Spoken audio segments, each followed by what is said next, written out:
was pretty tough. The wind was different than yesterday. It was more of a crosswind, so in a bunch of holes, it made it a lot more difficult. And it was pretty chilly out there compared to yesterday, so it just wasn't as nice. Scores were obviously higher for everybody across the board, but as we get ready now for the third and final day coming up here on Wednesday, you're only 3 strokes back.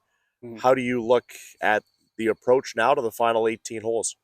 I'm just going to play my own game, and whatever happens, happens. But I think sticking to the game plan is, it's the move. Outside the perimeter, I know you haven't played this course a lot, but you've got 36 holes under your belt now here in the last more or less 24 hours. What have you learned about Toulon?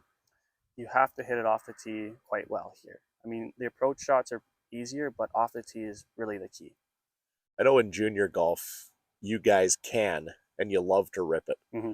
How hard is it not to pull out driver when you think that opening might be there, and then you say, okay, you know what, iron's probably the smarter play? It's really hard because there are a bunch of holes where you can see the green around the corner and it's only around 300 yards and you really want to hit driver, but that hitting driver is a really risky decision. So it's hard to, but I just have to, hold back and just hit iron off the tee.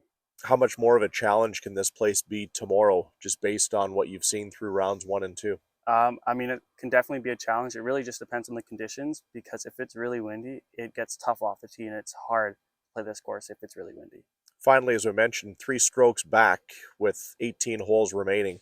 Will you watch the rest of the field at all as you're playing in that final group, or how do you approach this last round of the No, junior? I just kind of keep in my own zone and just play my game, and I'll see you at the end.